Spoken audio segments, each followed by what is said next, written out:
Buenas tardes a todos. Mi nombre es Antonio González Busto, para los que me conozcáis, y soy el decano de este ilustre colegio de Oviedo. Y con muchísimo gusto pues he querido estar hoy aquí para compartir estos minutos de presentación de una nueva actividad de los amigos del Rey Mastur. Y quería hacerlo por muchas razones, porque hace ya tiempo que amigos del Rey Mastur se reúnen en el Colegio de Abogados de Oviedo para celebrar sus actividades o parte de sus actividades, y en segundo lugar porque hoy el ponente, la persona que va a disertar, es un compañero abogado de Gijón, pero muy bienvenido siempre, como cualquier compañero de Gijón. Y colegiado en Oviedo. Bueno, colegiado en Oviedo. Eso demuestra que es gijonés y muy inteligente. Esa doble condición de abogado, compañero gijonés y colegiado en Oviedo, pues justifica, creo yo, que haya querido venir a saludaros, a agradeceros vuestra presencia, a decir públicamente que el Colegio de Abogados está muy contento de que hayáis elegido esta sede para celebrar los encuentros y escuchar estas conferencias, para anticipar el título, cuando sea más largo, de la intervención de Esteban Aparicio, que versará sobre los orígenes de la monarquía asturiana, y al propio tiempo para repartir también un folletito, no sé si habrá llegado para todos. Yo tengo aquí uno que simplemente quería conservar para estos minutos iniciales de intervención mía, y que es una actividad organizada conjuntamente por la Academia Leonesa, que tiene también un título bastante largo. Es una academia sobre ciencias, artes, que de consumo con la Junta General del Principado de Asturias pues ha organizado una exposición muy interesante. Yo ya la he visto, pero volveré a verla porque requiere una visita más pausada, en la planta baja del Palacio del Conde de Toreno, donde está el Real Instituto de Estudios Asturianos. Ahí hay una exposición interesantísima sobre las leyes pioneras del Reino de León, que es heredero del Reino de Asturias, que a su vez, y sin perjuicio de que me puedan corregir los que saben mucho más que yo, pues es un poco también el heredero del viejo reino visigodo de Toledo. Este viernes, pasado mañana, a las 7:30, se celebrará una conferencia aquí en el colegio, en el Salón de Actos, que es donde normalmente celebráis vuestras actividades. En esta ocasión hemos tenido que subiros a la sala de formación porque el Salón de Actos está ocupado por otra actividad colegial, que hoy se celebra el Día Europeo de la Mediación. Y el viernes, como os digo, a las 7:30 de la tarde, don Francisco Lamoneda Díaz, que es compañero abogado también y es el presidente de la Academia de Jurisprudencia de Extremadura, disertará sobre la supremacía de la Carta Magna leonesa. Luego, el día 30 de enero, a las 7:30, habrá otra conferencia, está ya en el Real Instituto de Estudios Asturianos, de don José Averino Gutiérrez González, sobre la formación de los territorios de Asturias y León entre los siglos VIII y XIII. Y después, aun cuando en el folleto que se os habrá repartido se habla de 2 sesiones en el hemiciclo de la Junta General del Principado de Asturias para la lectura pública de los preceptos de los Decreta de 1188 y de los preceptos del Foro de León de 1017, por lo que nos comentaron hace unos días, creo que fue la semana pasada, cuando presentaron la exposición en el Palacio del Conde de Toreno, nos dijeron que habían decidido concentrarlo todo en el día 6 de febrero. De modo y manera que tanto la lectura de los Decreta como de los preceptos del Foro de León de 1017 no será, como figura en este tríptico, el día 5 y el día 6, sino todo el día 6 a las 7:30 de la tarde. Es un acto también al que se puede asistir. Lo que sucede es que, bueno, su duración será un poco larga, porque igual son 1 hora y 3/4, que pues un viernes por la tarde a las 7:30 ya nos ponemos cerca de las 9 de la noche, ¿no? Pero bueno, que sepáis que esta actividad también se está apoyando por parte del Colegio de Abogados de Oviedo, y que aquellos de vosotros que queráis venir este próximo viernes, día 23, a las 7:30 de la tarde, pues seréis muy bienvenidos y todos estaremos encantados de que nos acompañéis. Dicho esto, reiterando mi saludo, mi felicitación a los organizadores de estas actividades y el compromiso del colegio de seguir apoyándoos y facilitándoos el acceso a esta sede, pues no quiero entreteneros más. os deseo una tarde muy productiva, muy provechosa, llena de seguro de datos y del buen criterio y de la sapiencia que le presumo al ponente que habéis elegido, Esteban Aparicio. Con vuestro permiso, pues yo voy a ausentarme y termino diciéndoos que no solo el colegio, sino también a mí mismo como decano me tenéis siempre a vuestra disposición para lo que necesitéis. Muchísimas gracias.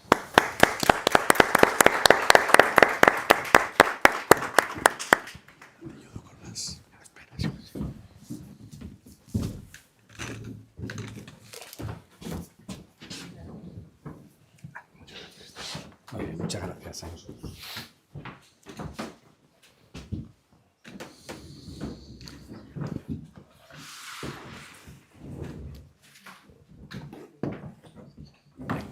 ¿Quieres este? No, tú.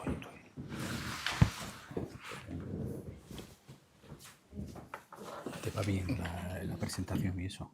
Darles la bienvenida a todos ustedes y agradecerles que nos acompañen esta tarde en esta primera jornada de encuentros con el Reino Astur. Simplemente agradecer también al Colegio de Abogados que nos preste las instalaciones, a pesar de que ellos ya tienen su propio calendario, siempre nos dejan un poquito.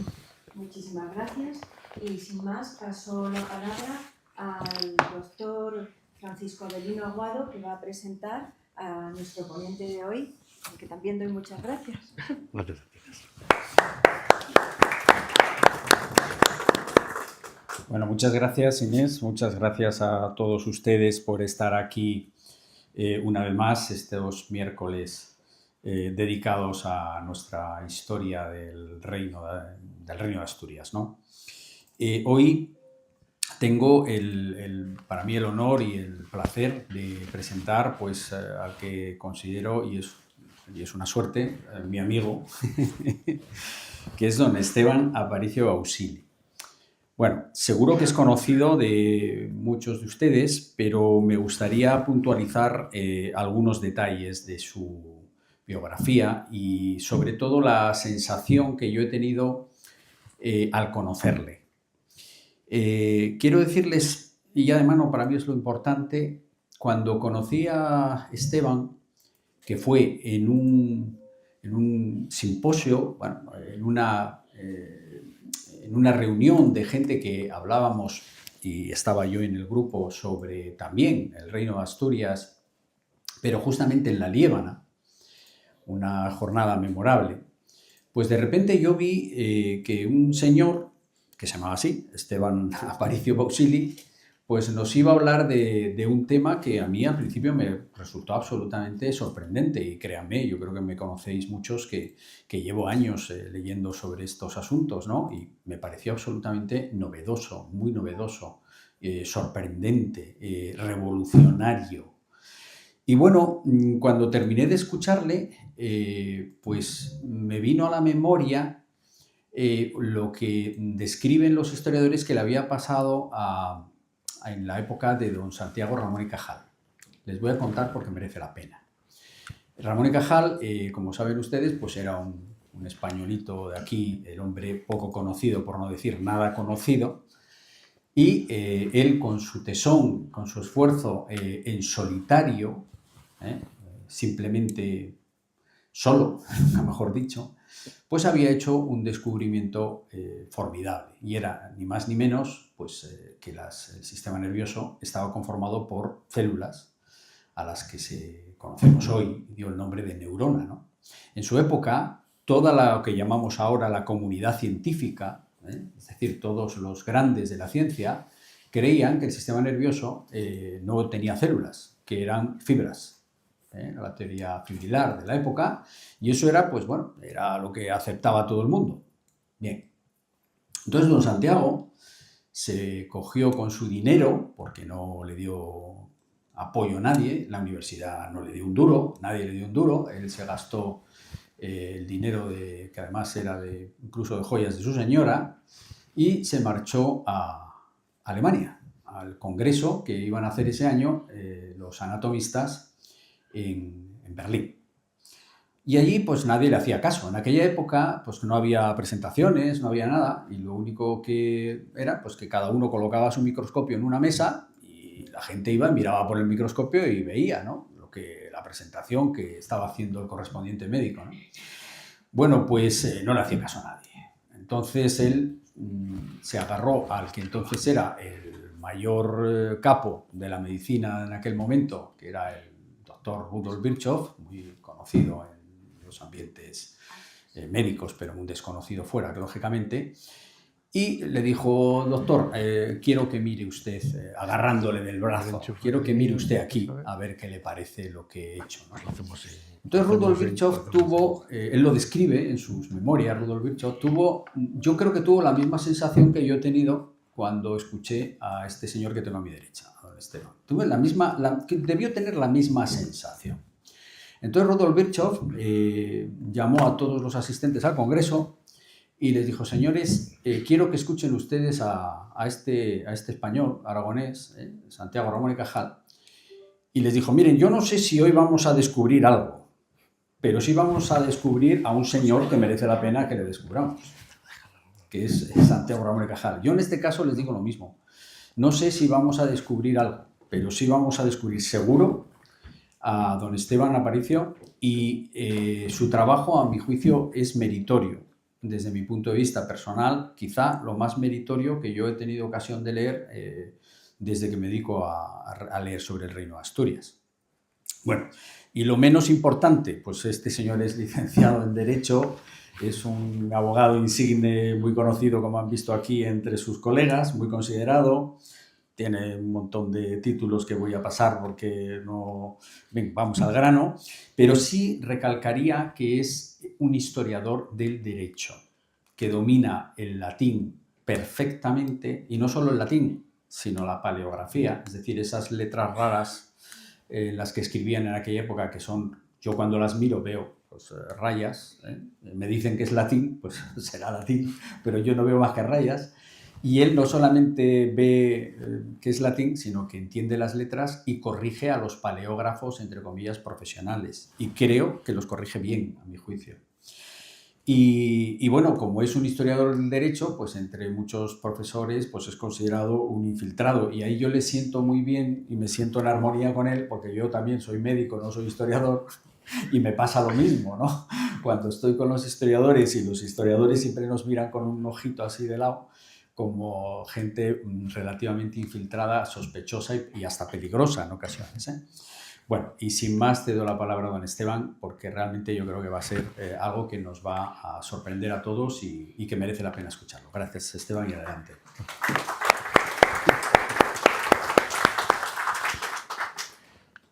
Muchas gracias, Francisco. Claro, se nota que es amigo mío, entonces, ¿qué va a decir él de estas cosas? También agradecer, hoy juego en casa, ha venido el señor decano a la presentación, y a Inés, y a todos ustedes, señoras y señores, por la asistencia. Bueno, esto de la paleografía a mí me cuesta un riñón y la lleva al otro, porque es dificultoso, pero bueno. Y pues maravillas de la informática, parece que el rollo que pensaba darles de letra por letra a lo mejor no va a poder ser. De cualquier manera, pues si lo miras un segundín, este no va, no sé si a lo mejor desde el mío. ¿Qué es lo que no va? El PDF este, sí. No lo puedo agrandar y además no me lo deja pasar como si fuera una presentación. Porque la presentación se me chafó ya viniendo por acá.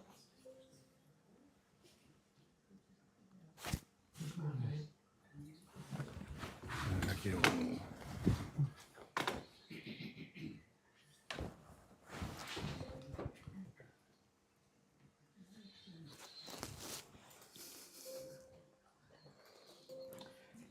que lo está bloqueando.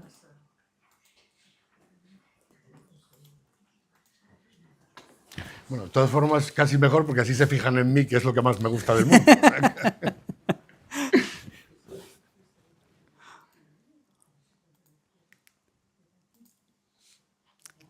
Está en el lápiz ese. Está en este lápiz, sí.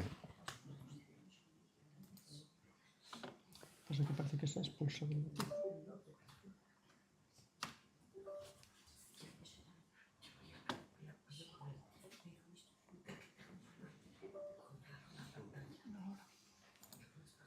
Voy a copiarlo por si acaso.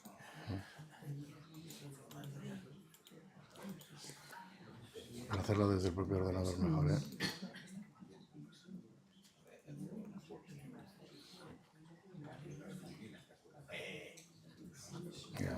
Ah, qué bien.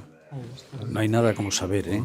Ya te digo yo. Es increíble. Me siento obsoleto La del gente todo, que ¿eh? sabe es tremendo, es tremendo. Muchas gracias. Muchas gracias. Muchísimas gracias. Bueno. A ver qué sale por ahí ahora.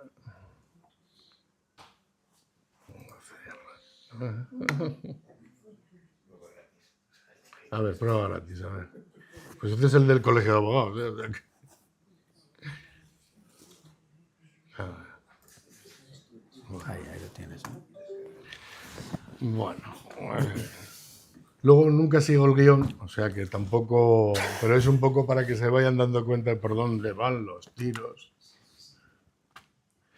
Porque los historiadores del momento, con mucha carga ideológica, se debaten entre dos polos opuestos. Algunos estamos en el medio, y no porque seamos muy equidistantes, pero bueno, entre la posición de que Pelayo es un mito que no existió nunca y la posición de que todo el acúmulo de la tradición y todo lo que se dice de Pelayo es verdad. Muchas veces la verdad está en el justo medio y otras veces no, porque habrá que tener pruebas.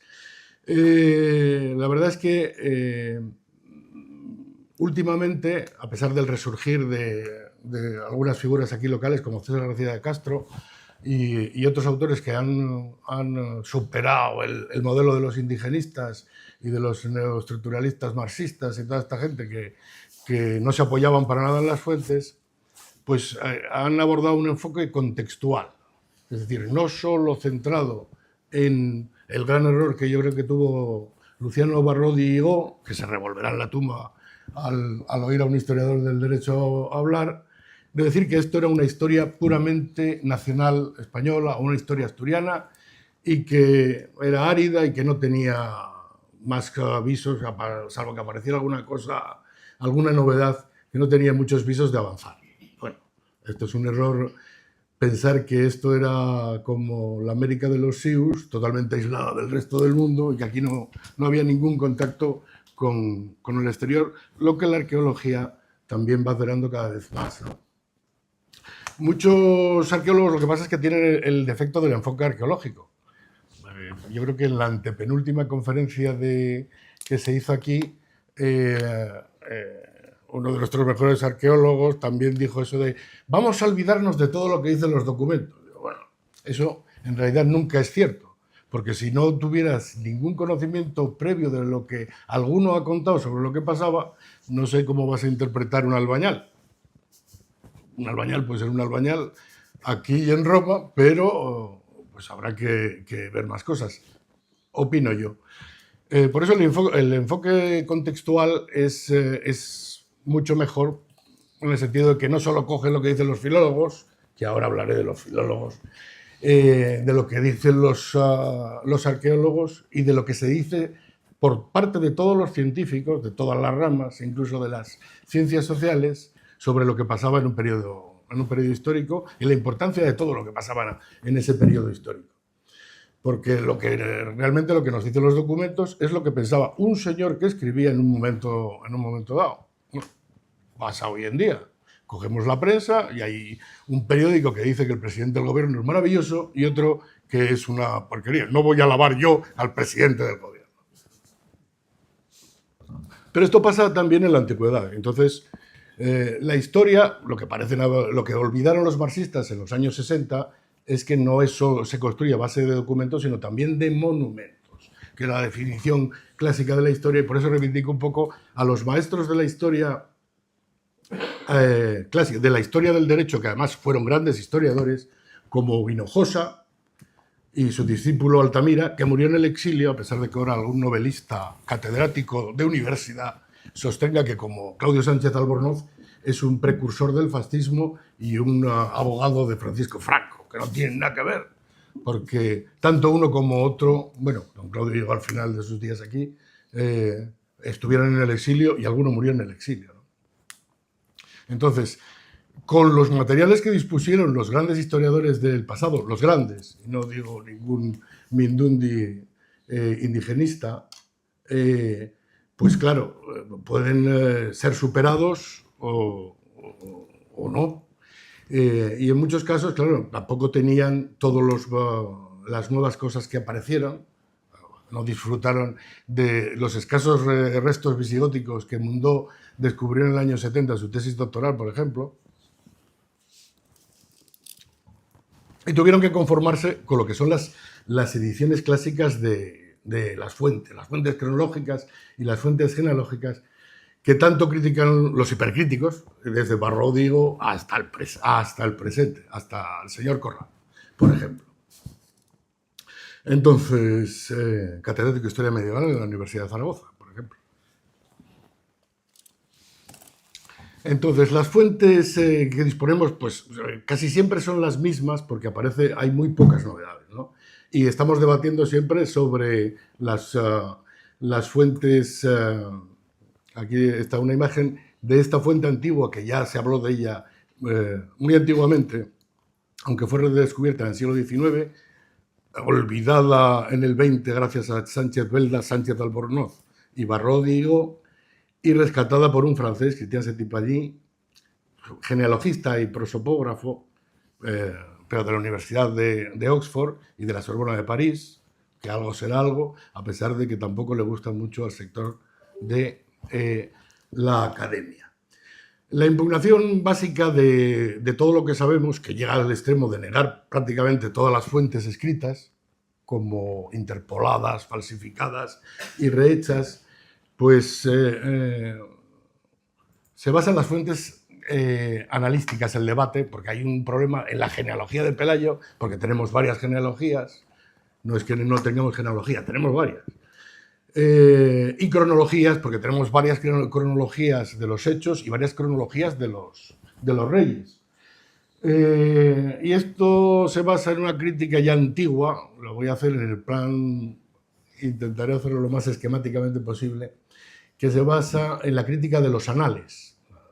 Vienen a ser una serie de documentos que dicen, en este año pasó esto, y que incorporan listas de reyes. Estos serían los anales, alcobacenses y conimbricenses, que en realidad pues, son prácticamente lo mismo que los anales, perdón, si lo digo, escorialenses. Son las mismas, prácticamente son las mismas fuentes, y que son como los podemos datar prácticamente en el año 1065, no tanto por lo que relatan, sino por la fecha en la que esa parte del texto o el códice íntegro se editó, o sea, vio la luz y se transmitió, se vendió y lo tuvieron en una biblioteca. Entonces, esos tres se critican diciendo que son las únicas fuentes y que son poco fiables. Y en cuanto a estrictamente en cuanto a las nóminas de reyes, porque tienen variaciones una sobre otra, sobre todo en lo que hace a las tres crónicas básicas, que son las fuentes de la historia del periodo prácticamente, que serían el Códice Albeldense, que yo sostengo que es la más antigua, luego los eruditos han hablado mucho sobre el tema, porque está editado en el reino de Pamplona en el año prácticamente 956, prácticamente, yo creo que tiene hasta la fecha, después de haber visto el códice original, que me tengo que desdecir de alguna cosa antigua, porque normalmente los historiadores tienen la mala costumbre, o tenemos, porque yo también me incluyo en el saco, de coger una edición crítica que resulta que lo único que ha estado haciendo es copiando un calco que le dieron en el siglo XIX a Richter, a Mommsen o a Barródigo, y luego resulta que el códice no dice lo que dicen que dice. El códice rotense, que es el siguiente más antiguo y que podemos decir que la fecha de la edición, esto de la puesta en público del códice íntegro, es un poco posterior, del año 977, y luego tenemos la crónica sebastianense, que en realidad no tenemos una fecha de esta crónica porque la hemos reconstruido. Estaba en dos obras, en el Epítome Ovetense y en el Cronicón Gótico Soriense, que los originales se quemaron en el Escorial en 1670. Entonces solo tenemos lo del Ovetense en realidad, aunque hay alguna copia, que es dudoso la fecha. Posterior aquí en el Archivo Diocesano de Oviedo, que el señor archivero todavía no me ha autorizado a ver. Antes cuando no lo pedía me dejaban y ahora que lo pido no me dejan. Y el Gótico Soriense, esto Ambrosio Morales lo publicó, colaboró con varios para hacerlo, incluso con Juan Bautista Pérez, el obispo de Segorbe, que yo creo que es la autoridad mayor en la materia en el siglo XVI. Este sebastianense, en el 1586 podemos decir que está la primera versión, y en el 1590 sin editar, publicada, y en el 1590 la versión mucho mejor de Juan Bautista Pérez sobre el Cronicón Gótico Soriense, que digo que se perdió, pero que probablemente era más antiguo y que el propio Juan Bautista Pérez, como ya digo, yo porque creo que era un erudito de la pera limonera y que sabía más que todos nosotros, lo situaba en el año 880. Sería en realidad la crónica más, no la más antigua, sino la edición más antigua, la que tenía el Cronicón Gótico Soriense desaparecido. Como desapareció no lo podemos decir, encima tampoco podemos tener un análisis paleográfico, salvo indirecto por las obras que se presentaron, ¿no? Del Códice de Albelda, luego hay ediciones críticas que incorporan versiones, porque sobre estos códices, estos dos sobre los que yo pivoto sobre todo, porque son los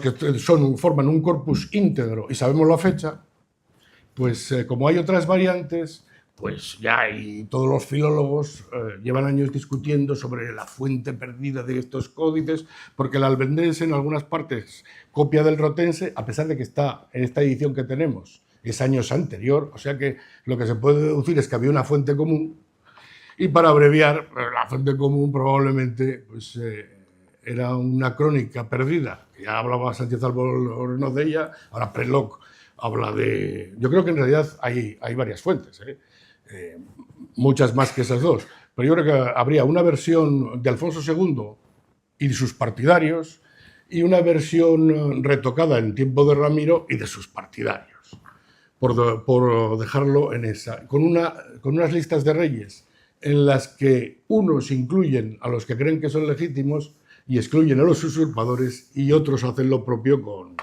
los suyos. De todas formas, tenemos más documentación que estas crónicas. Tenemos la lauda fundacional de la Santa Cruz de Cangas, por la que podemos deducir que la fecha final, y estamos hablando de problemas en la cronología, cuándo pasó, y problemas en la genealogía de quién era hijo, pues Fabila, el que consagra esta iglesia, que probablemente hizo su padre, porque en los pocos meses que pudieron pasar entre la muerte de Pelayo en el año 737 y la consagración y entronización formal, la unción de Fabila, pues no pudieron pasar muchos meses, y los arquitectos y especialistas en la materia, como nuestro amigo Paco Borges Cordovilla, sostienen que se tardarían unos 2 años, y Isaac Moreno Gallo, que es ingeniero de caminos, pero bueno, funcionario público, aparte de historiador, pues que se tuvo que construir en tiempo del rey Pelayo.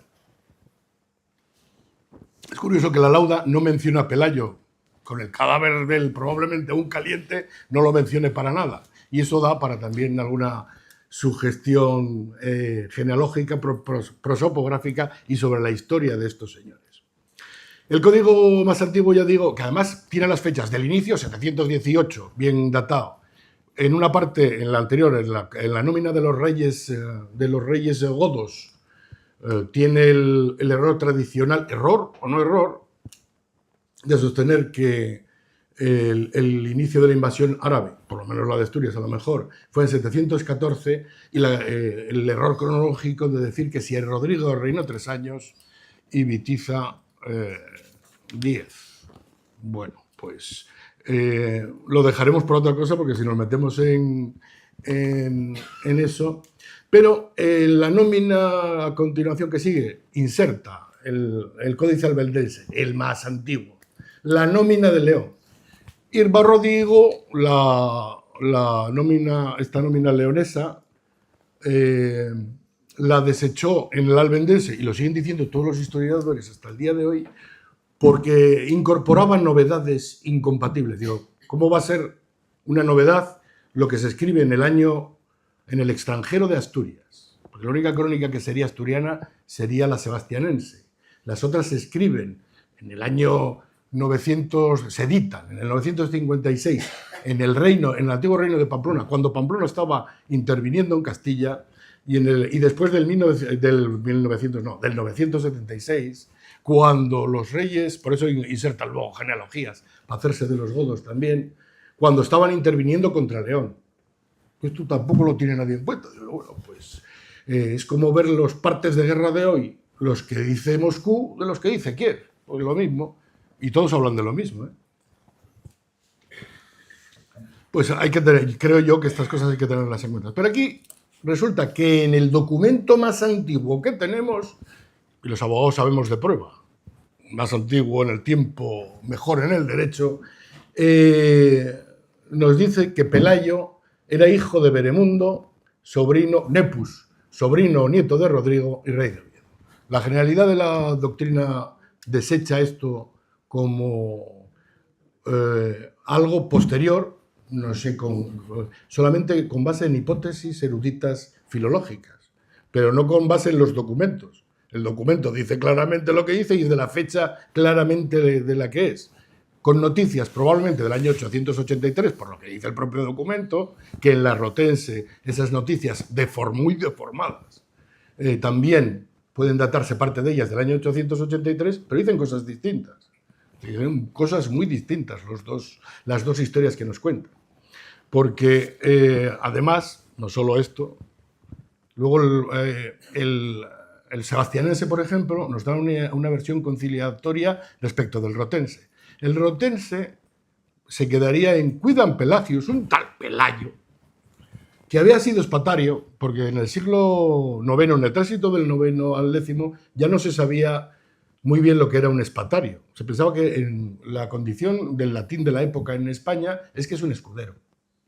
Sin embargo, en el siglo VIII, un espatarius era un íntimo del rey, que podía llevar espada en su presencia y que normalmente era, ya digo, un íntimo, normalmente pariente propio o por matrimonio, como es el caso conocido de León III el Isaurio o el Sirio, que fue espatario de Justiniano II y que además es el que restablece la legitimidad rota con el destronamiento ilegal de Justiniano II en el año 695, cuando después de quitarse de en medio a Leoncio, otro pariente en realidad del amigo Justiniano II, nariz y lengua cortada, porque yo en griego leo gloté, pues le cortaron la lengua, pero también. O sea que menudo monstruo cuando recupera el poder y además dedicado a jorobar a todos los que él consideraba que le habían traicionado y que eran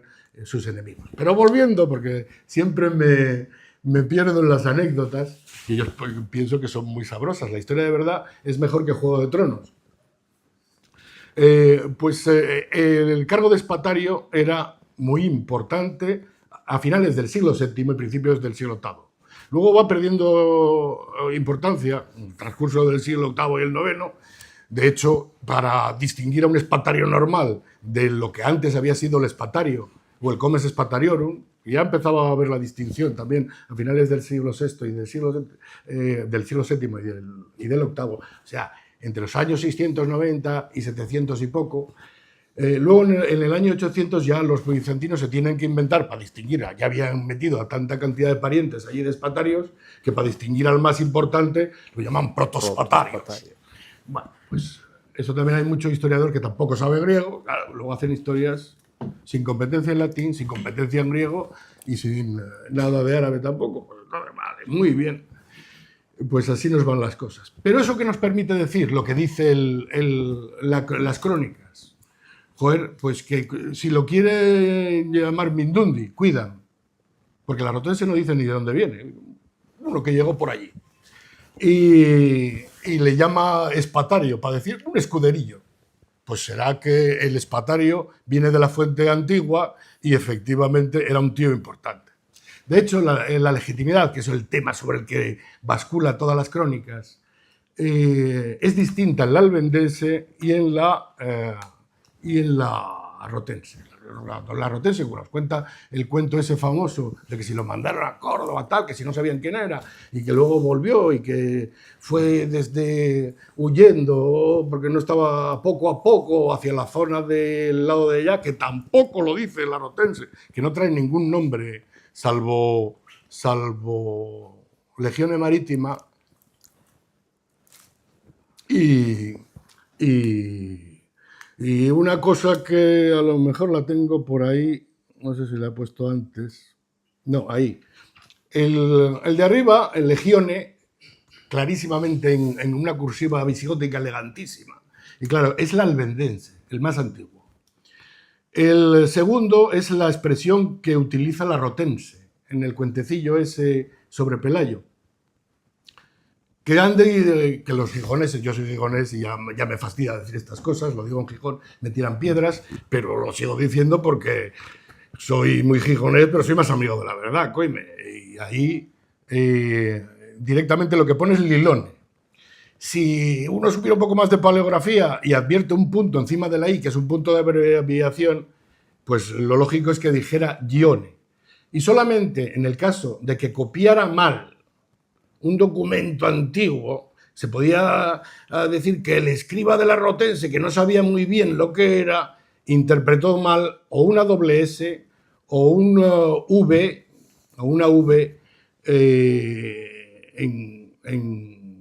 en la escritura visigótica antes de cursiva, Bione, Sisone, bueno.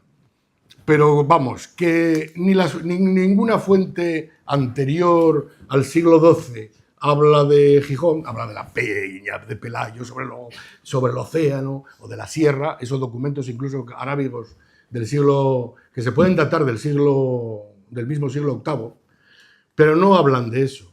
¿Vale? Lo que pasa es que tampoco se puede descartar de todo, y ya eso ya queda para otra cosa, al hablar luego la rotense de idem legionem maritima.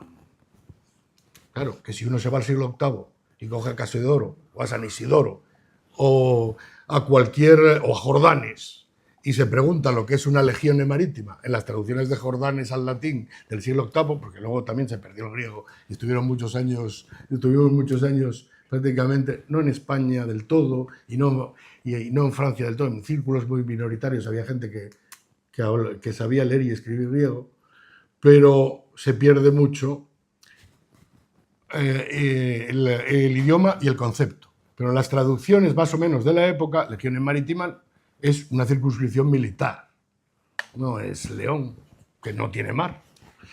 Y de la que sabemos, por ejemplo, por Casiodoro y por Jordanes, pues sabemos de circunscripciones marítimas en Sevilla, que sí tenía puerto marítimo y era, por ejemplo, el principal puerto marítimo de la flota árabe en tiempos de Muza, pues eso da para muchos excursus, máxime cuando nuestro primer rey se llamó Pelayo, que significa marino en latín y en griego. Entonces, bueno, pero vamos a dejar las maravillas de la rotense y vamos a volver a la historia más antigua del albendense, que lo que dice es que, reiterando la genealogía anterior,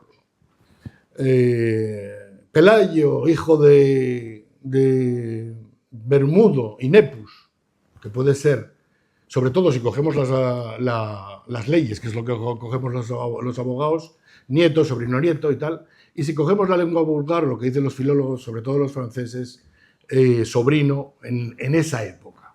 Pero bueno, con arreglo al Liber Judiciorum sería claramente nieto. Nieto de Rodrigo, rey de Toledo,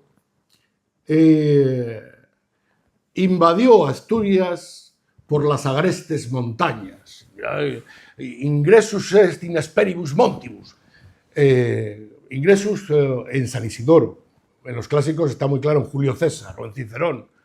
Y en Tito Livio, que tiene un matiz de avance violento. violento pero sutil, como las incursiones fraudulentas, así de aquella manera, pero es un ingreso violento, una invasión. Bajo la montaña y la cueva de... Joder, voy muy retrasado.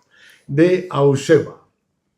Esto es, dice que entra en Asturias, pero por el este, no por el sur.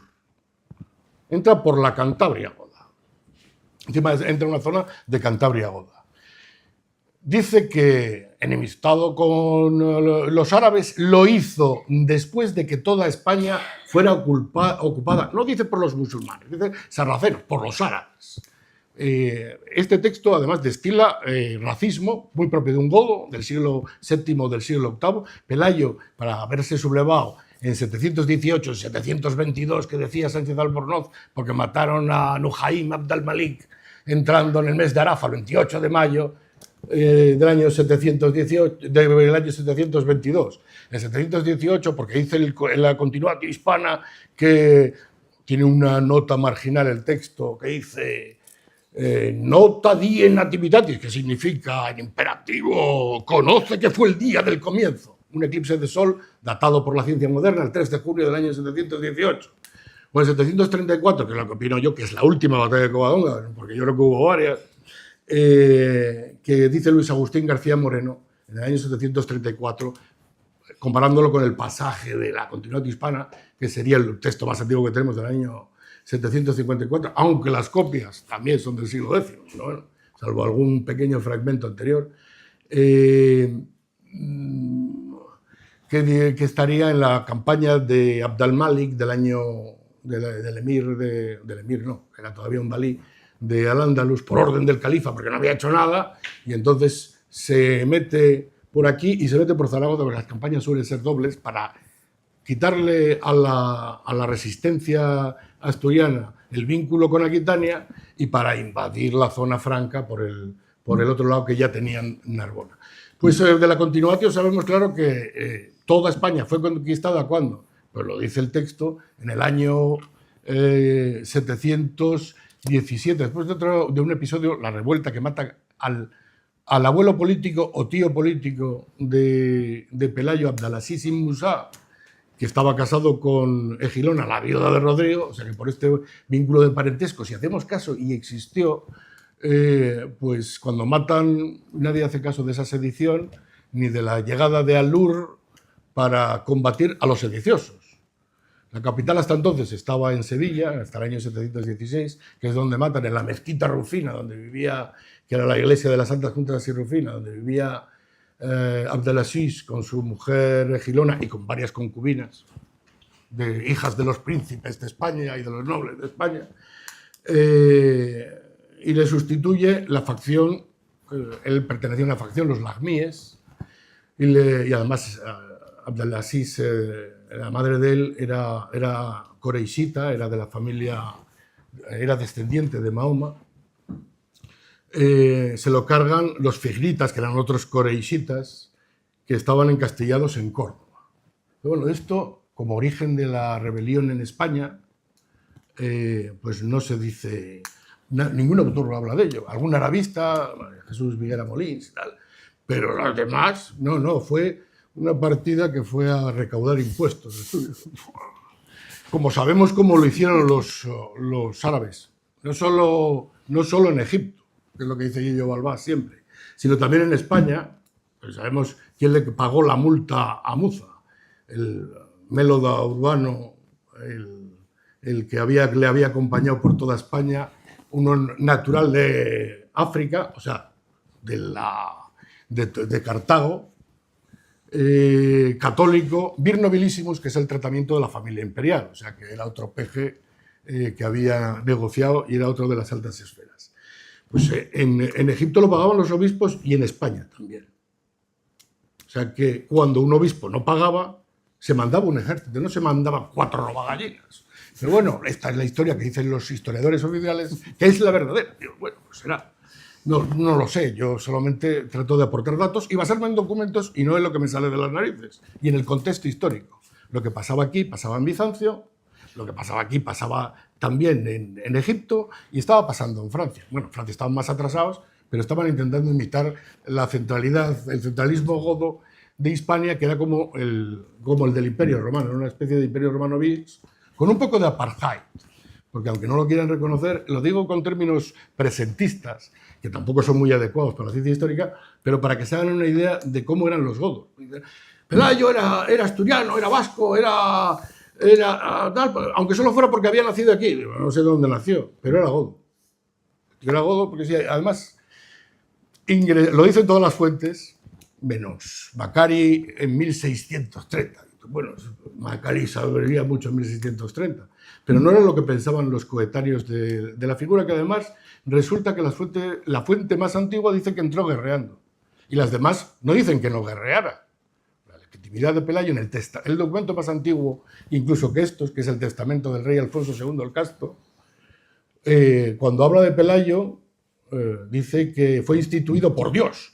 Bueno, en la época es lo normal, Dios es el referente de todo en aquel momento. Pero luego añade, y por la fuerza de la espada.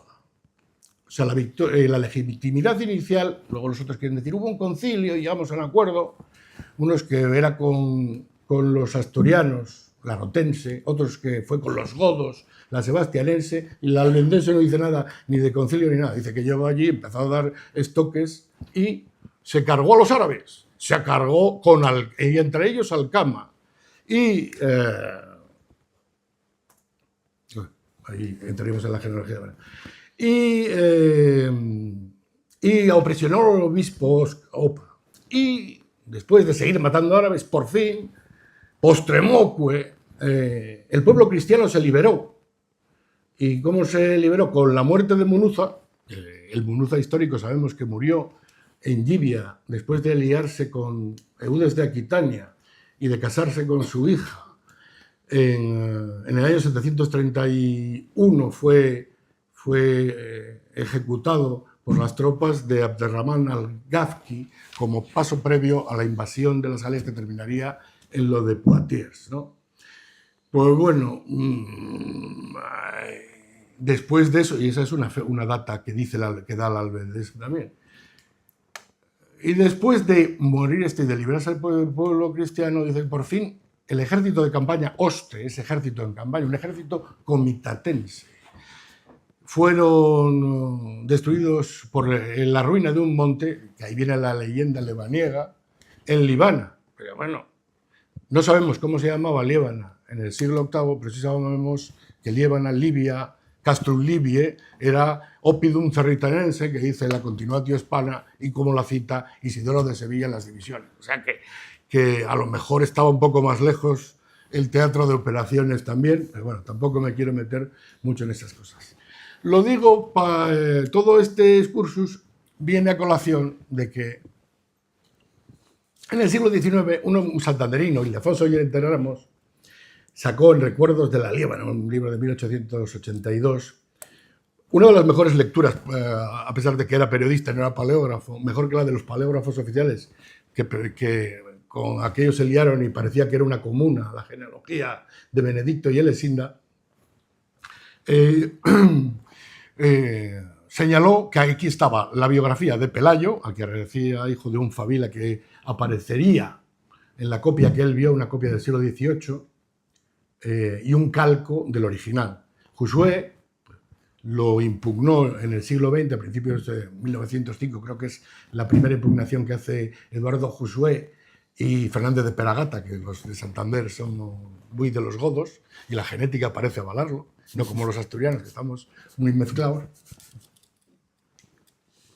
Lo impugnó con una reconstrucción paleográfica, a mi juicio, inferior, y luego los posteriores siguieron el criterio de Barrodigo y de Sánchez Albornoz. Barrodigo dijo que había anacronismos, no había condesas, porque leyó Josué no leyó eso, solo leyó Ildefonso Llorente, Comitisse de Liébana. pues no había condesas en esa época. Mentira podrida. La mujer del conde de Narbona en el año 526 decía que cuando dio para unas limosnas la llaman comitise y lo tenemos en piedra. No había reinas. Bueno, no había reinas. Si usted me dice que el documento, que esta cosa se está refiriendo, el documento este que está en el folio 11 y 12 del cartulario de Santo Toribio de Liébana,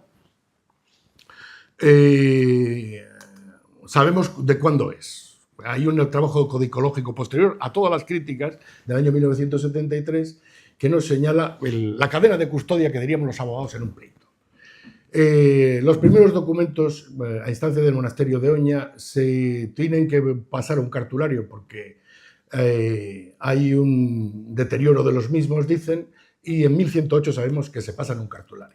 En 1256 Alfonso X el Sabio dice que le den los documentos del monasterio también para dirimir entre las cuitas territoriales y entre los impuestos de las gentes, y entonces se quedaron yo creo que se quedaron con los diplomas originales y estos estaban tan destrozados que cuando llega el abad Toribio entre 1309 y 1316 y ordena la restauración de esto para hacer el cartulario, que es el que disponemos, pues se hace en esa época y el cartulario está acreditado que es de esa época.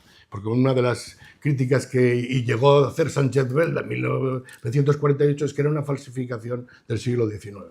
Pues ese argumento pues, también decae, porque no es ninguna falsificación, es un documento original, eso sí, muy tardío, es de 1309, de la época de Sancho el Emplazado, de Fernando IV el Emplazado. Esto... la superación de las críticas, pues cuando murieron, Cotarelo Valledor, que lo insinúa en un documento, es el último que lo hace, en Historia Crítica y Documentada del reinado de Alfonso III en el año 31, cuando mueren los pocos sostenedores que tenía la cosa y los cantabristas, pues este documento pasó a mejor vida y todos dicen de memoria, es un documento que fue hecho para exaltar al monasterio de Santo Toribio. Ya los que saben que no es una falsificación moderna, sino en todo caso sería una falsificación medieval. O presentan anacronismos insalvables con el siglo VIII. Y eso que hay que calcular, que la genealogía nos estaba hablando de hasta tatarabuelos. O sea que si fuera una falsificación del siglo VIII y hablaba de tatarabuelos, nos meteríamos plenamente en el siglo VII. Bueno, lo rescató esto, que fue cuando yo lo vi, porque vivía yo aislado de esta cosa. Había visto incluso un trozo de cine cuando había venido a Asturias Sánchez Albornoz en los años 80, muy viejín él ya, recuperada la democracia. Antes no colaboró para nada con el general Franco. Llegó a decir... son melonadas de Cotarelo Valledor. No se llevaba muy bien con Cotarelo, evidentemente. Pero más allá de eso, o de la crítica de que son leyendas piadosas, como la rotense, por ejemplo, pues no he visto más. Entonces me puse a mirar el documento original, que he llegado a ver el original, y las sucesivas copias digitales, que la última es muy buena, y permite decir que, bueno, que cada una de estas objeciones la podemos ir superando. Primero, el documento no se hizo para nada de esto, porque ya el titulillo que cuando Toribio encarga la reforma, manda un protocolo notario canónico, esto lo cuenta el estudio codicológico y paleográfico del Archivo Histórico Nacional, manda a un experto que le organice los documentos y luego los copia un amanuense. Hay 2 o 3 manos en lo que es el cartulario antiguo, que termina antes de toda la papelada que utilizó Sánchez Belda en el año 48.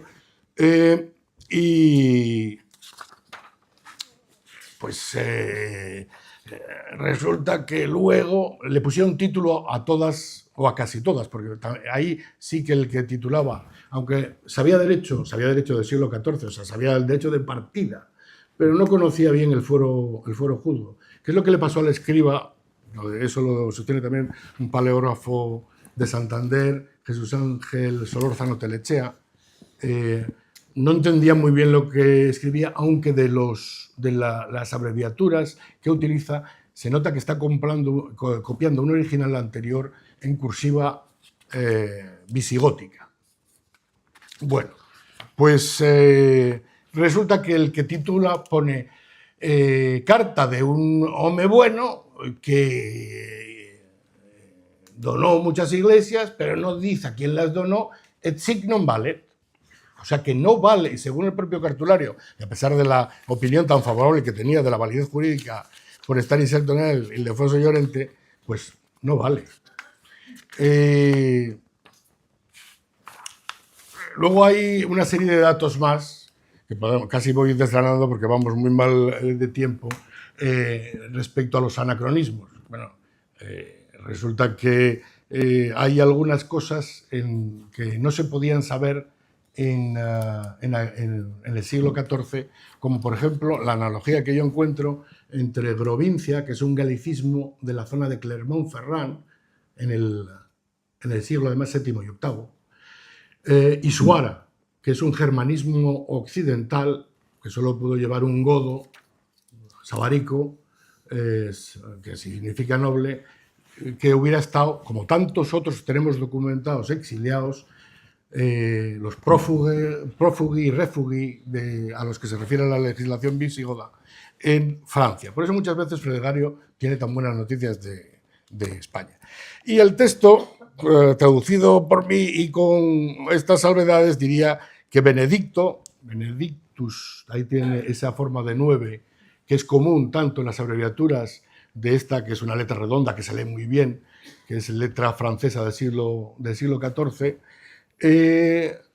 Benedictus y Domna Elesinda, aunque la llamaron Elesnuda, Elevinda y de todos los paleógrafos, yo creo que está claramente Elesinda, es un nombre que ya recuerda, Benedicto recuerda a la Benedicta de la Vita Fructuosi, que se negó a casarse con el Gardingo que tenía asignado, ya sabemos cómo era la política matrimonial de Chindasvinto. A todos los enemigos los mataba y a las mujeres y a las hijas se las entregaba a sus partidarios. Se negó y amparado por Fructuoso de Braga y por el conde Angelas, por el conde probablemente que estaba en aquel momento en Medina Sidonia, logró evadirse de esto. Y Domna Elesinda, Chindasvinto, el vitema godo de Ello, que es uno de los clanes últimos que abjuraron del arrianismo. Hoy me desdigo de mi posición antigua de que era igual a Vera, no, es Al-Ya, que es celote, fanático por la fe. Elesinda, que es uno de los 5 que abjuran el arrianismo, puede ser una sobrina o una hija de Chindasvinto. Estos dos tuvieron por hijos a Álvarus, a tal Vera, que es un nombre godo que se puede restituir fácilmente por noble oso. Y a pesar de teniendo que desdecirme, y adoptando la posición de otros historiadores también, de que los romanos ya utilizaban nombres godos y los godos ya utilizaban nombres romanos, porque este señor luego tiene unos actos que son propios de romano. La siguiente hija es Divigra. Los estoy poniendo en negativo porque se ve más claramente la I primera, la U, que es U latina, que es como la V nuestra a estos efectos, Divi, Gra. Lleva un ductus ahí claro de R y la A independiente, en el negativo se aprecia claramente, porque Jesús Solórzano está empeñado en que dice Divigia. Bueno, pues yo creo que no.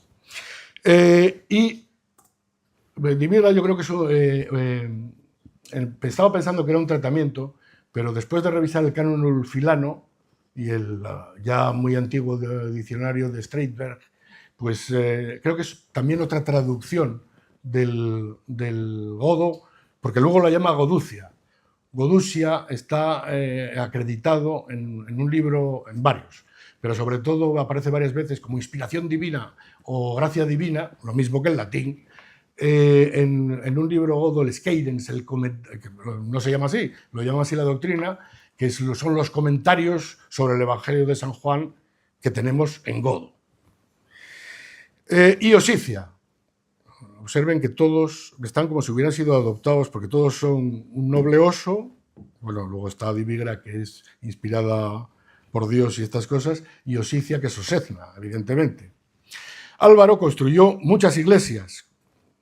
San Cristóbal en Cesera, no sabemos muy bien dónde está, San Esteban Yoleón Cabas, San Juan en Narcovia, que tampoco sabemos dónde está, Leocadia en Cebes, Santa María en Cajeito, Caecho, sí está en Liébana, o sea que yo creo que se está refiriendo a cosas más o menos en el entorno de Liébana. Y por escritura, a su primo materno Beremundo, Coime, como el padre de Pelayo, según la Albeldes. Tampoco sabemos, pero bueno, quiero decir que es cuando hay muchas coincidencias, como por ejemplo lo de Gaudiosa. Gaudiosa, todo el mundo dice que es falso, bueno, con los César García de Castro últimamente, bueno, se encontró en el tesoro de Torre de Don Jimeno, posiblemente abandonado por alguno de los sublevados en Sevilla en el año 716, porque son ofrendas a las Santas Justa y Rufina, donde mataron a Abdelaziz y Musa, y una de ellas, junto con unos Aurelios, como Aurelio el obispo, último obispo de Astorga que conocemos, y como luego algún rey asturiano, posiblemente descendiente de alguna pariente de esta, como Gotina, Gaudiosa aparece en el tesoro de Torre de Don Jimeno. Bueno, pues... Y por escritura decía, a su primo materno Beremundo le dio 2 tercios. 2 tercios en el derecho visigodo se dejaron de dar en el año 654, cuando Recaredo, aboliendo todo el derecho anterior, incluso el romano, y recalcando la preeminencia del elemento godo, aunque le fastidiara a los romanos, dijo que a partir de entonces todos los pactos estos de hospitalidad, que es lo que reflejan cuando se hablan textos en los textos visigodos de 2 partes, pues se refiere a esto, y cuando en los textos posteriores al año 654 se habla siempre ya de dimidio, porque los loteos van a medias. Esto permite decir que esto ocurrió hacia el año, esta donación a Bermudo fue en el año 654, lo que parece que es bastante consistente con la posibilidad de que un padre de Pelayo fuera por lo menos un niño en el año 654, porque si hubiera tenido que aceptar conforme al propio Liber Judicio, tenía que haber tenido por lo menos 14 años, lo que nos lo retrotraería hacia el año 630 y tanto.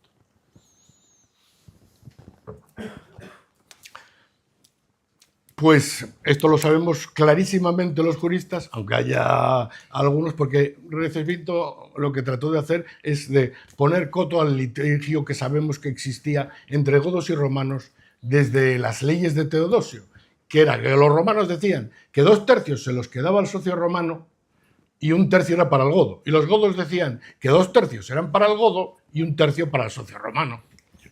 Él cortó por lo sano como Salomón, pero sabemos que después de esta fecha no hay donaciones de 2 tercios, porque son contrarias a la ley, entre otras cosas. Y la ley, aunque se incumpla con otros subterfugios, pues está para ser cumplida. Y tenemos la ley que regía en todo aquel tiempo. Esto nos da para concluir también esta aparente tontería, que Álvaro era romano y Bermudo, que es sobrino. Sobrino en latín, sobrinum, es el hijo de un hermano o hermana de la madre, sororinus, que en latín clásico, que sería pues, un primo carnal de este, hijo de un hermano o hermana, yo creo que más bien hermana de Elesinda, o sea que era pariente también. Y ahora pasa a hablarnos el texto de Osicia. Por entonces, a mí yo creo que se está refiriendo al año 654, tuvo 2 hijos, Ferisclo, que se puede reducir al godo, meca, reducir al godo como Ferisclua, o Fredisclua, es un nombre muy acreditado en la Septimania goda, Sclua lo llevaron muchísimos personajes godos de raigambre real. Nonato, que bueno, salvo que sea por cesárea, a lo mejor es que porque había nacido en nonato, más bien. Estos dos hermanos de doble vínculo. Y Grovincia o Suara, Grovincia significa cara de cerda o prognata, o mejor que esto, dice Ducas expresamente, o mejor que esto, elevado, que es lo mismo que significa Suara. Suers, en germano occidental, es prominente, noble, elevado. Lo que yo leo como Fabilani,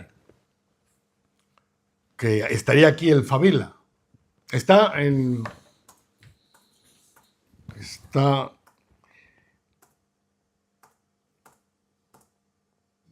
estaría Grovincia. El escriba no sabe muy bien lo que utiliza y pone ahí unos palos, pero es si se tapa el gro inicial, se ve que hay un incia.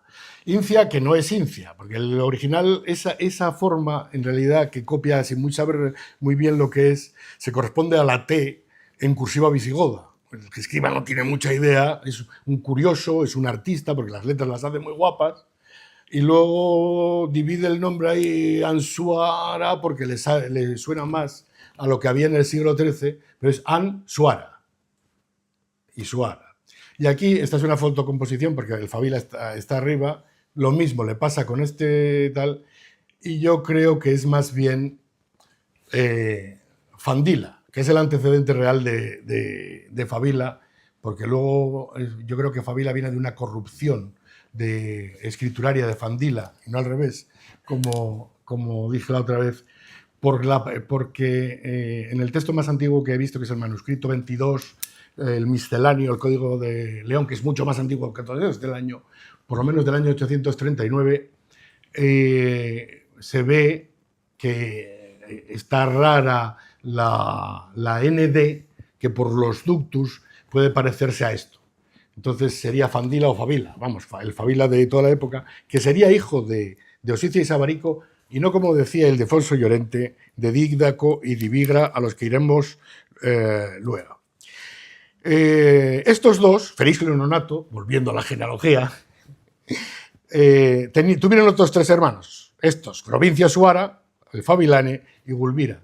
Gulbira es otro nombre claramente godo, Gilbera, como Hilduara, la esposa del rey Gundermaro. Y lo que creo yo que quiere decir el texto, porque está en un latín encima, mal copiado y macarrónico, medio hermanos por parte de su madre. Y luego pasa a hablarnos hay un espacio desvanecido, pero está claro que se está refiriendo a Divigra. Ciertamente la reina Goducia, Gulbira, este sería no sabe lo que ponía y pone una E. Aquí los antiguos y muchos modernos leen Beregina, pero está clara que esto es Regina, con la abreviatura, la I abreviada arriba. Benunetian, o sea, ciertamente la reina Goducia, con el conde Ágila, Goducia, que esto tiene un antecedente godo, como ya les dije, o sea que da la impresión de que estos tenían doble nombre.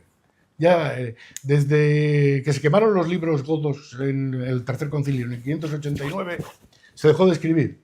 Pero luego los godos, todavía entre ellos, debieron hablar la lengua, por lo menos la familia de Chindasvinto lo hablaba, porque tenemos testimonios posteriores que nos dicen que se maravillaban de que Chindasvinto fuera peritísimo en lengua bárbara. Bueno, pues, estos están traduciendo sus nombres godos al latín.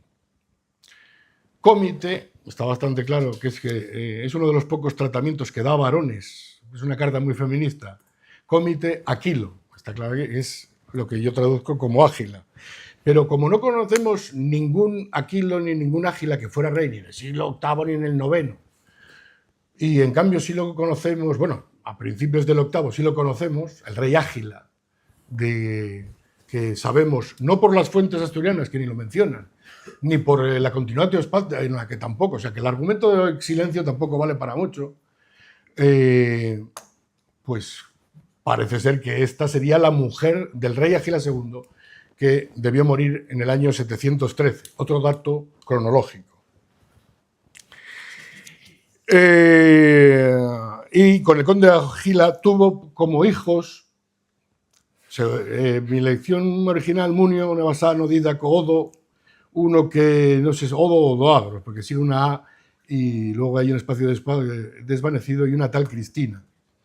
Este sería el Munio. Todos los paleógrafos coinciden. Yo, de todas formas, cada vez que lo veo, ahí veo un signo como H, y en cursiva visigótica, si lo copiaran de ahí, pues sería, y cuadra más al contexto genealógico, no te cito. A saber, 2 puntos, que es como se diría en latín en la época. Nepociano, sería el primer hijo, Nepciano.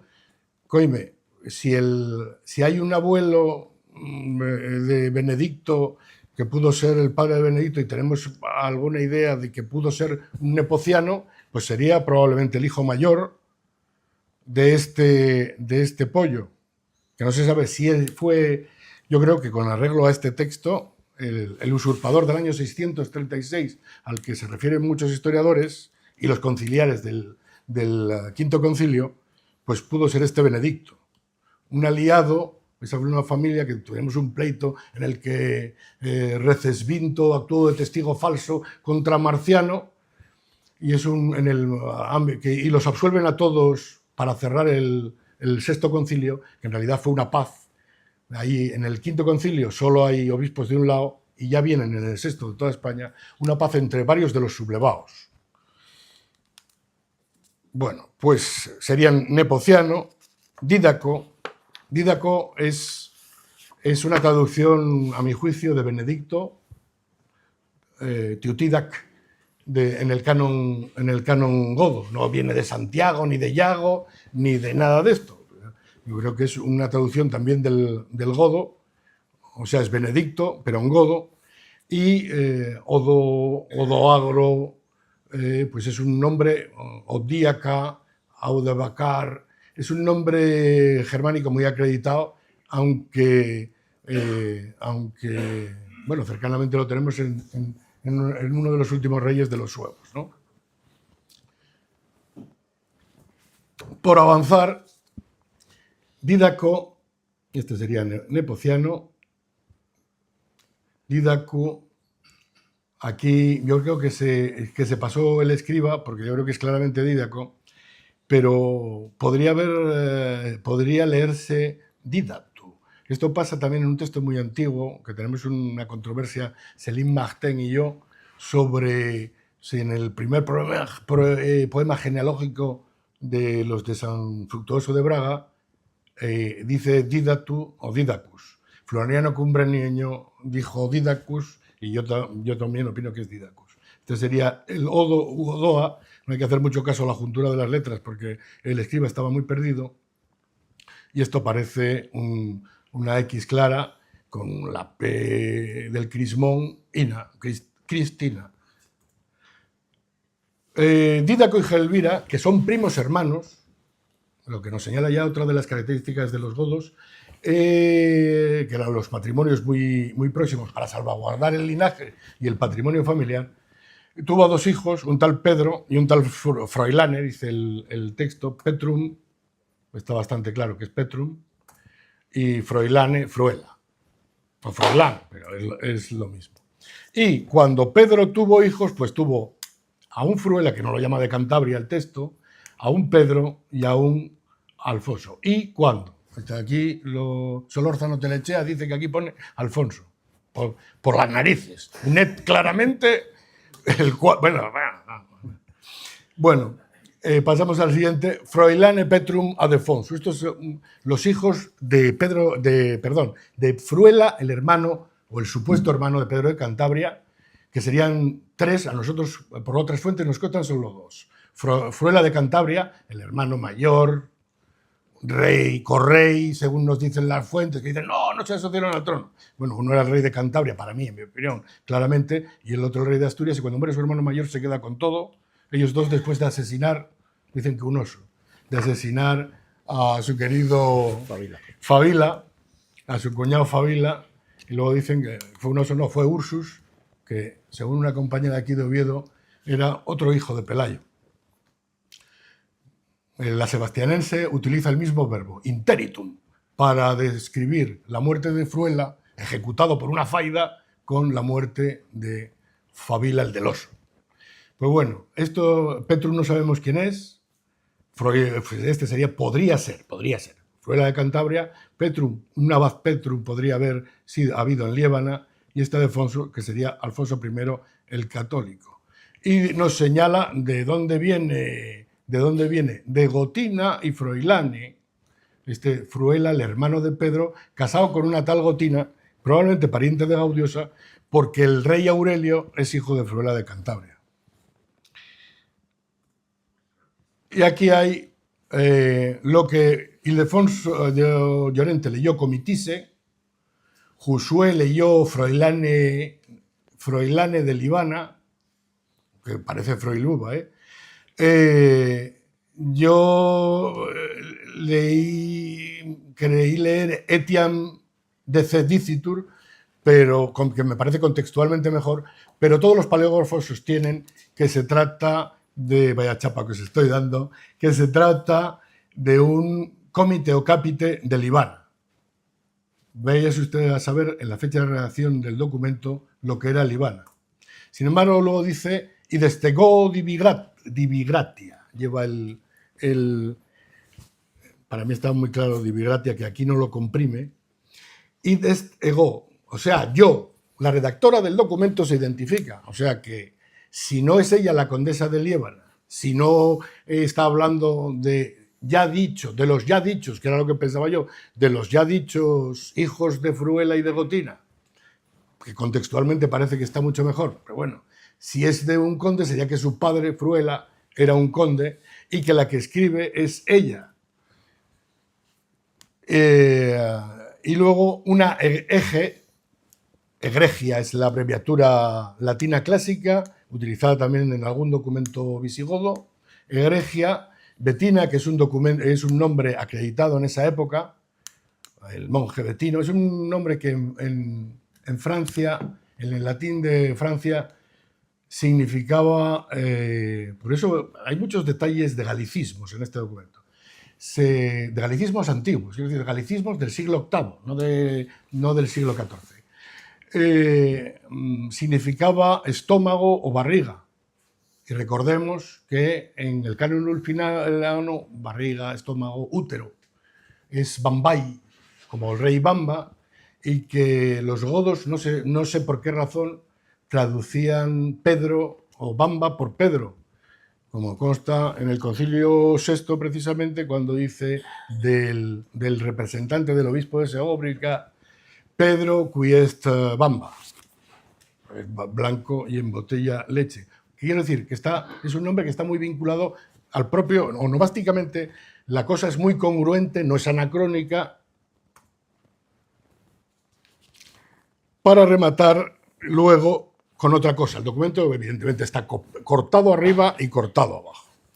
Osicia tuvo de su marido, Fredisindo, el primer marido, aquellos dos hijos que había tenido Fredisclo y Nonato, y luego tuvo a Sabarico, que hizo muchas iglesias, San Salvador en el Abra, a Santa María en Sebaria, Santa Eulalia, San Salvador en Caín y San Juan, San Sebastián en el río Sobres, que los geógrafos suelen decir que es el río Deva, y Santa María siempre Virgen, que como hay varias Santa Marías, hay alguno que la identifica con Covadonga. ¿Qué podemos decir así pues del documento sin meternos en la prosopografía más antigua que también parece que cuadra? Bueno, pues que va sistemáticamente detrás de una sentencia del año 886 en la que después de presentada una demanda Sisnando, el arzobispo de Santiago de Compostela, contra dos detentadores de una iglesia de Santo Adriano en Liébana, se le rinden. Y tenemos la ejecutoria que va sistemáticamente antes de esto. Y se refiere a una serie de fincas. Y es distinto sistemáticamente de todas las fincas, por eso la cronología está muy mal hecha. Intentar hacer una cronología tirada del cartulario cuando es como un documento, un libro del registro de la propiedad, es una parida, porque va dando saltos hacia atrás y adelante, y los documentos van por bloques, referidos a cada uno de los bienes que están señalados. Pues va detrás de este, y este se refiere a uno de los bienes que Floriano Cumbreño llamó al mandato del rey Alfonso III, a pesar de que solo lo tenemos por copia, del tumbo viejo de Santiago de Compostela, un documento indiscutido e indiscutible. Y yo estoy con él, aunque sea porque me convenga a lo mejor, porque realmente lo que hizo es, de los bienes que había heredado de su tío Alfonso II, de su bisabuelo Pelayo, correctamente la genealogía, se los donó en el año 867, se los donó a Compostela a través de Sisnando, que era de Liébana y había sido su capellán. Y en el año 886 tiene que reclamar, entre otros bienes, pues este.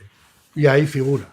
¿Qué interés tenía el cartulario, el abad, que en el año 1309 estaba pegándose con Compostela para decir que era un abad exento, en decir que su monasterio había sido donado a la sede compostelana, nada menos. Pero, pues bueno, pues parece que muy poco. Además, esto, que no es una melonada de Cotarelo, ni una tontería de Ildefonso Llorente, por más interesado, cuando uno le vence el regionalismo, el amor a la patria chica, pasan estas cosas, pero es que esto ya lo había señalado también el padre Argaiz, en el siglo XVII, y lo recoge en su España Sagrada el padre Flórez en el siglo XVIII, aunque lo continuara en los apéndices los insertara el padre Risco, que continuó la obra.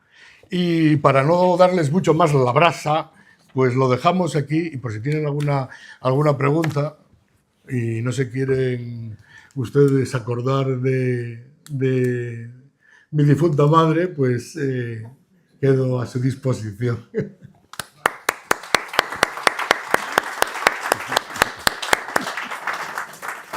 Bueno, rompiendo un poquito la norma, con tu permiso, Inés, voy a hacer alguna apreciación e incluso una pregunta, aunque a mí me enseñaron que el moderador no debe preguntar, ¿eh? Pero en este caso voy a hacer una excepción muy excepcional, porque juzgo que lo que nos acaba de desarrollar don Esteban reviste una gran importancia. Es un tema muy complejo.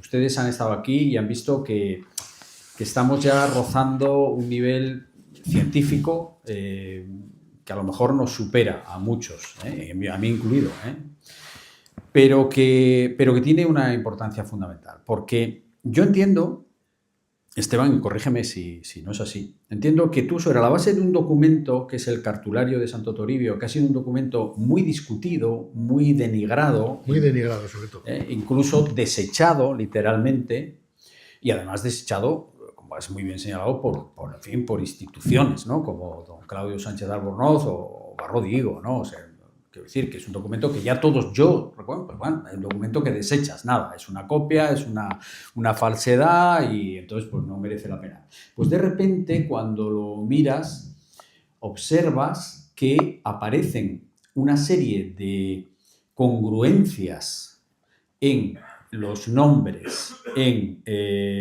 la forma de escribir, en que el que está copiando este documento, que yo he entendido que el documento que tú miras es del año 1309, ¿verdad? O sea, tú el que tienes en tu mano, que nos da, es de 1309, eso está claro, pero que tú te das cuenta que ese copista de 1309 está copiando un documento que está escrito con otra escritura muchísimo más antigua, que es visigótica. Él está usando unas letras que para nosotros son más conocidas, más modernas, del siglo XIV, pero tú te das cuenta que ese señor que escribe con letras del XIV está copiando un documento de una letra mucho más antigua, con lo cual, cuidado, estamos hablando que ya es un documento que nos está hablando de un periodo muchísimo más antiguo.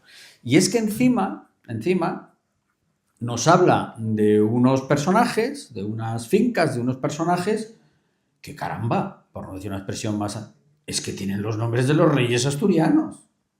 Y los bienes, las tierras. Y las tierras. Y dices tú, ostras, esto algo... O sea, a mí, cuando te lo escuché la primera vez, se me encendieron todas las luces. Esto ya no es una tontería, esto ya no es una fantasía. Esto tiene una base histórica, documental muy potente, que de repente vemos que son personajes que nos enlazan perfectamente, que los conocemos de otra manera, los conocemos por otros documentos, y qué casualidad que este texto nos hable de esa gente, que además efectivamente no está diciendo nada ni bueno ni malo de esos señores, está diciendo pues, que eran propietarios de una finca y que habían hecho algunas iglesias, pero no está poniéndolos en realce, es decir, que son figuras anteriores a los reyes, pero que tienen sus mismos nombres, pero que ya sabemos que heredaban sus nombres, es así, ¿verdad? Y también muy importante que encima están teniendo unos ecos galos, franceses, por ahí, que también nos llama la atención sobre el hecho de que, cuidado, que esta gente no eran 4 sioux metidos en una cueva, sino que tenían conexiones muy grandes, que cada vez hay más autores que nos hablan de las conexiones de este sujeto tan enigmático y tan interesante como es Pedro de Cantabria, pues con el mundo de los francos. Yo creo que por ahí va. Entonces yo quiero recalcar la trascendencia de esto, porque esto no lo encontramos en ningún lado y yo juzgo que tiene una gran importancia porque nos está hablando del origen de verdad familiar de los reyes asturianos. Por supuestísimo, supergodos, que eso yo me avergüenzo de los profesores, y lo digo así de claro, que esto todavía lo ponen en duda, pues que vamos, es que son godos medularmente en su comportamiento, en su ideología. Me ha gustado mucho cuando has dicho es que se les ve muy godos, son gente guerrera, gente racista incluso, que todavía tenían ese posillo Sobre racista. todo con los pobres. Sobre todo con los pobres, pero bueno, evidentemente que solían no ser godos los pobres. Sí. Ser godo, igual que ser franco, en ese siglo era casi sinónimo de pertenecer a la nobleza. O sea, decir un godo es un rico, ¿no? Es un noble. Igual que decir un franco. Y muchas veces ya no eran de raza ni goda ni franca, ¿no? Eran romanos, pero si pertenecían a la élite, pues ya eran godos o eran francos. Y bueno, dicho esto, pues si alguien se anima a preguntarle algo a don Esteban, pues adelante. De verdad que es como Juego de Tronos, ¿eh? O sea, que pregunten, que fuera de lo que es ya la parte científica, soy más ameno. Hombre, yo particularmente estoy perdido entre Fabila y Pedro de Cantabria. Yo ahí no sé qué hay. Entre Fabila y Pedro de Cantabria son primos, según el cartulario. Primos, perdón. Fabila es hijo de Sabarico y de Osicia. Y Pedro es hijo de Dídaco y Divigra, que son primos carnales. Son hijos de primos. Pero perdona, este personaje no es el Fábila nuestro, ¿eh? No es el Fábila rey de Asturias. Sí. No. Pues este puede ser Este puede ser el Fábila, hijo de Pelayo. El que no es el que aparece en el documento, en el Concilio VIII de 753, que es... O sea, este puede ser el pero propio seguramente hijo. es pariente. Seguramente es un pariente y probablemente estuvieron exiliados un tiempo en... O sea, este Fábila en puede ser Auvernia. el propio hijo de Pelayo. El que damos No. El que la rotense dice que era padre de Pelayo. A eso me refiero. Es el padre. Como la genealogía está cortada, no sabemos cómo sigue. O sea, lo que sí podemos decir es que casi con toda seguridad tenemos la genealogía de Pedro de Cantabria, de quién desciende.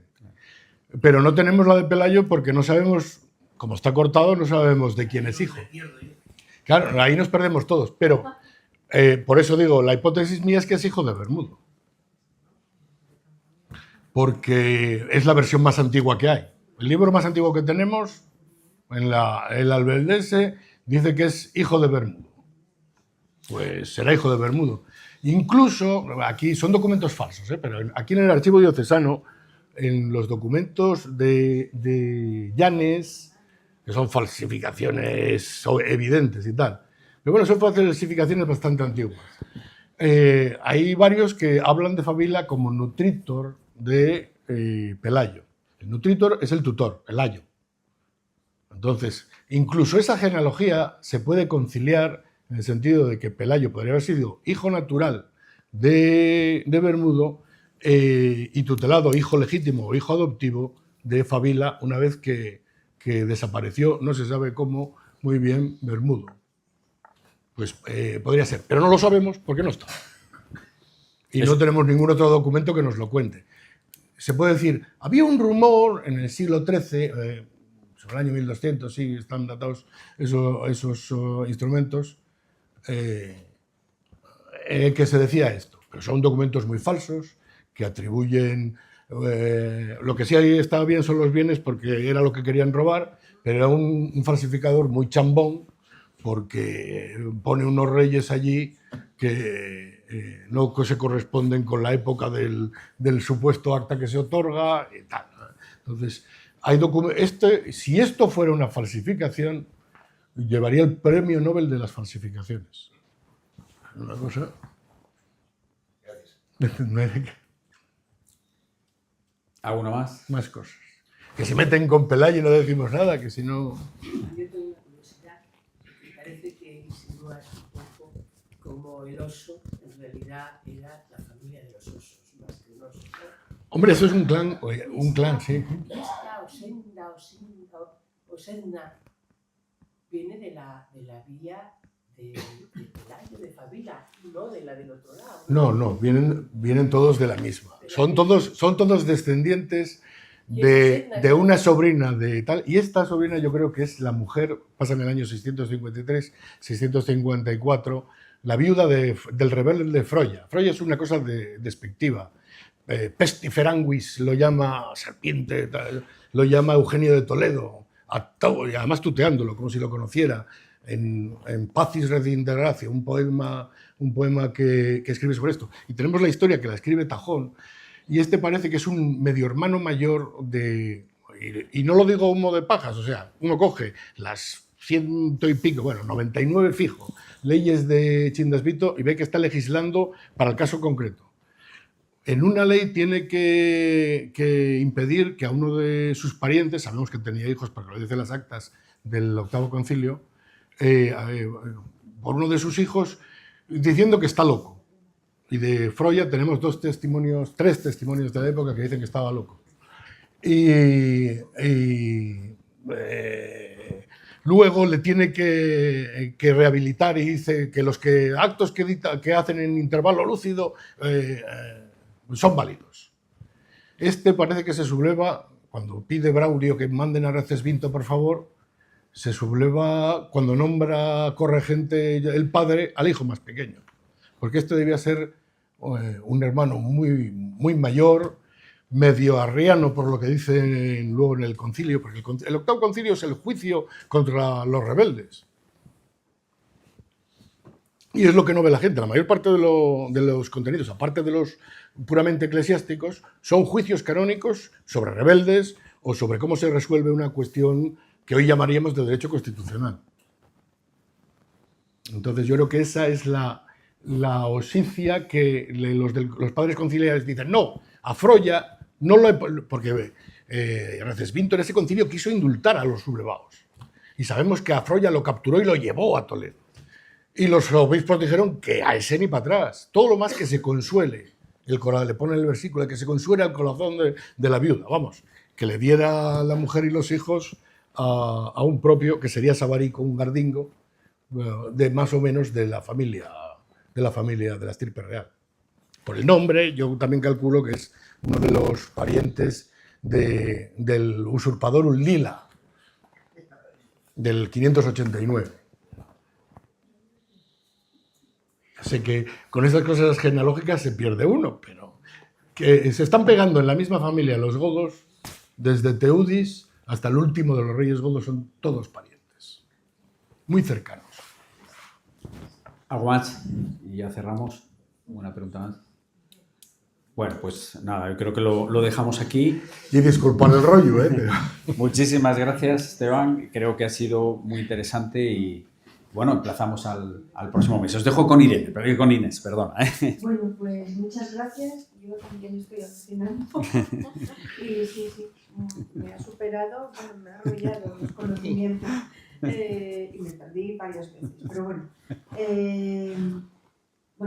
agradecerles que estén con nosotros y recordarles que el próximo día 18 de febrero, me acaba de llegar por aquí el título, tenemos una nueva conferencia, sería la de febrero, miércoles 18 de febrero a las 7 de la tarde, aquí en el Colegio de Abogados, por María Álvarez, profesora titular de Historia Medieval de la Universidad de Oviedo. Nos va a hablar de un proyecto europeo medieval, el Reino de Asturias en el origen de las peregrinaciones.